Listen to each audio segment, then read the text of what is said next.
Hello everyone, आज है 27 जून और आज इस वीडियो में हम बात करने जा रहे हैं ट्राइडेंट लिमिटेड के बारे में।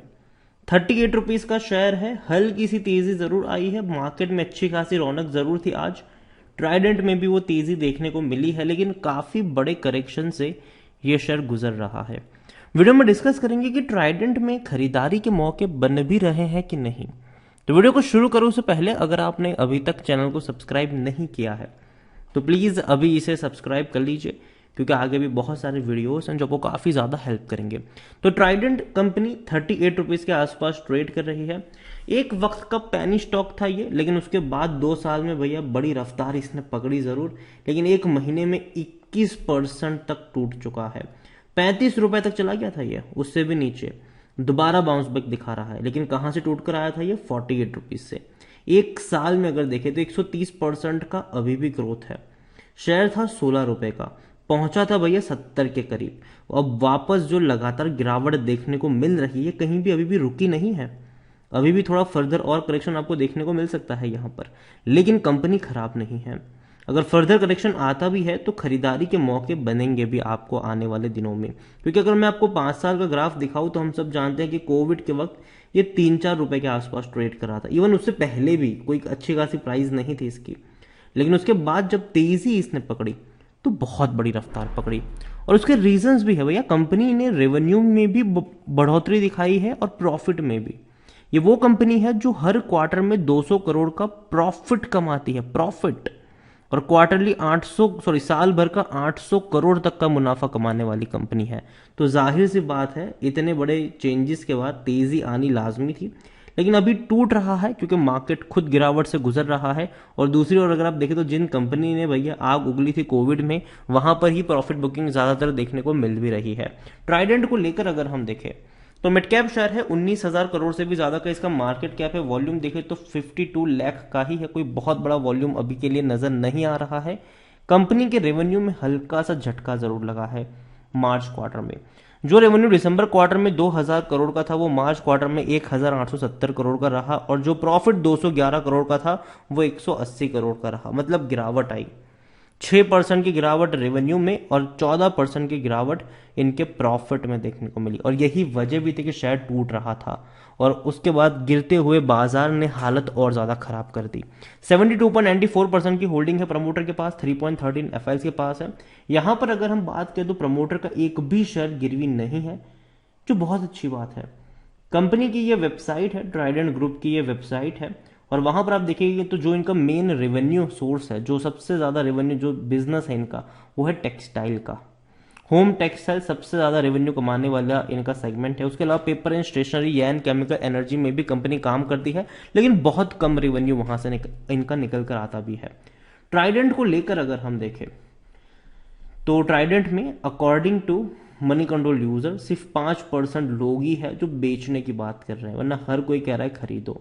और जाहिर सी बात है कंपनी देखो खराब नहीं है, अच्छी कंपनी है, फंडामेंटली स्ट्रांग कंपनी है। लेकिन मार्केट की इस गिरावट में यहां पर भी गिरावट लाजमी है। दूसरी ओर अगर आप देखो तो पिछले इसी महीने अगर आप देखिए 21 जून को कंपनी के जो इनके जो इमीडिएट रिलेटिव है सपना गोविल, उनकी तरफ से बिकवाली हुई है। पहले 15,000 शेयर बेचे गए, फिर 60,000 से भी ज्यादा के शेयर्स बेचे गए।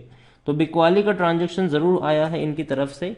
और यहां पर आप कंपनी के रेवेन्यू के बारे में बात करें तो 4,530 करोड़ का रेवेन्यू 7,000 करोड़ पर पहुंच जाते हैं। मतलब भैया रफ्तार है रेवेन्यू में, और एक्सपेक्ट यही करेंगे कि ये बढ़ेगा आने वाले दौर में। प्रॉफिट भी अगर आप देखो तो जो 300 करोड़ था लंबे समय से, वो सीधा 833 करोड़ गया। तो जाहिर सी बात है शेयर में भी ऐसा शूटअप आपको देखने को मिलेगा, और ये एक्सपेक्टेड भी था। और देखो सरकार जो है वो अब टेक्सटाइल कंपनियों के ऊपर ज्यादा फोकस कर भी रही है, इनको इंसेंटिव वगैरह प्रोवाइड भी करवा रही है। और ट्राइडेंट का भी नाम शामिल है, जिस मतलब जो सरकार की हेल्प मिलने वाली है, वहाँ आलोक इंडस्ट्रीज नहीं है, लेकिन ट्राइडेंट का नाम शामिल है। और तकरीबन 300 करोड़ तक का जो हेल्प है वो सरकार इनको दे सकती है। तो ये बहुत बड़ी बात है, क्योंकि देखो हुआ क्या कि कोविड में ना जो टेक्सटाइल के जो ऑर्डर्स वगैरह थे जो बड़े देशों से आए थे, इंडिया कोविड की वजह से इंडियन कंपनी उस ऑर्डर को फुलफिल नहीं कर पाई, तो इसकी वजह से क्या हुआ कि वो ऑर्डर चले गए पाकिस्तान और बांग्लादेश में। तो जाहिर सी बात है सरकार वो नहीं चाहेगी, सरकार चाहती है कि भैया ज़्यादा से ज़्यादा कंपनी अपना प्रोडक्शन बढ़ाए और अपने माल को बेचे, और उसके लिए सरकार इंसेंटिव तकरीबन 15,000 करोड़ तक का प्रावधान जो है वो सरकार ने यहाँ पर किया हुआ है। अब देखते हैं ये क्या होगा इसका आने वाले दिनों में। ट्राइडेंट को लेकर देखा जाए तो खरीदारी करने का सही मौका है, कुछ ओवरबोट जोन में नहीं है, रेड फ्लैग है, और वो ये है कि स्टॉक एएसएम लिस्ट में है। देखिए एएसएम जीएसएम लिस्ट में उन कंपनी के शेयर्स को डाला जाता है, उन कंपनी को डाला जाता है जिनकी जो वैल्यूएशन है वो अनजस्टिफाई होती है, जहां प्रमोटर की बहुत सारी होल्डिंग गिरवी होती है, जहां पर मैनिपुलेशन भी देखने को मिलता है, और इस स्टॉक से आपको डरने की जरूरत है। तो अगेन देखो फंड देखा जाए तो ट्राइडेंट के अलावा और भी कई सारी कंपनी जरूर है इस लिस्ट में, और हाँ ट्राइडेंट ने देखो बहुत कम वक्त में बहुत बड़ी रफ्तार पकड़ी जरूर है, लेकिन कंपनी खराब तो नहीं है, वर्थ है। इनके जो प्रॉफिट्स और रेवेन्यू दिख रहे हैं वो अच्छे रेवेन्यू कह सकते हो आप इसको। 22 का पी है जो सेक्टर पे 115 से तो काफी कम है, और 100% एनालिस्ट कहते हैं खरीदारी करो। और अगेन मेरा वीडियो को पूरा जरूर देखेगा, मैं कहाँ पे बाइंग की बात करूँ वो भी इंपॉर्टेंट है, कि देखो कंपनी भले ही चाहे कितनी अच्छी भी क्यों ना हो, लेकिन खरीदारी का लेवल आपका सही है कि नहीं वो देखना जरूरी है। जब कंपनी हाईस पे बैठी हो आप खरीदारी करने चले जाओ, और जब गिरावट आना शुरू हो जाए तो जो अच्छी खासी कंपनी भी आपको खराब लगने लगती है तब। लेकिन जब कंपनी अपने लो के आसपास मिल रही हो और तब खरीदारी के मौके बने, तब भैया प्रॉफिट ज्यादा बनता भी है। तो ओवरऑल बड़े बड़े फंड हाउसेस की उतनी बड़ी होल्डिंग नहीं है, लेकिन एफआईएल्स काफी बड़ी क्वांटिटी में जरूर है, और प्रमोटर के पास बहुत सारी होल्डिंग है, और एक भी शेयर गिरवी नहीं है ट्राइडेंट में। ट्राइडेंट डेफिनेटली मुझे कोई कंपनी पसंद है। अगर आप चैनल को रेगुलर फॉलो करते हो तो जब ये शेयर 3-4 रुपए का हुआ करता था तब से मेरी यहाँ पर बाइंग की रिकमेंडेशन है, और मैंने एक ही चीज कही थी कि देखो भैया अगर आपको पैनी स्टॉक में किसी कंपनी में खरीदारी करनी है तो ट्राइडेंट आपकी पहली पसंद होना चाहिए।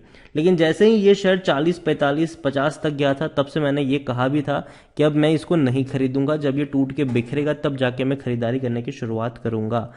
तो अभी के लिए मैं ये कहूंगा कि ट्राइडेंट डेफिनेटली कंपनी अच्छी है, लेकिन 35 रुपए के नीचे अगर मिलेगा तो वहां पर खरीदारी के मौके बन सकते हैं, और वहां से रिस्क कम है, रिवॉर्ड ज्यादा आपको देखने को मिल सकता है।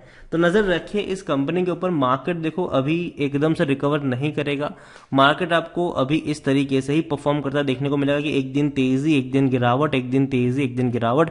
तो वैसे ही आपको अब सेम रेंज में ट्रेंड करता हुआ नजर भी आ सकता है। तो यही कहूंगा मैं आपसे कि जल्दबाजी पहली चीज तो मत करना, लेकिन हाँ जब नवरात्रि की शुरुआत होगी मुझे लगता है कि वहां से मार्केट की भी भागने की शुरुआत हो जाएगी, क्योंकि फेस्टिवल्स में हमने मार्केट को दौड़ते हुए जरूर देखा है।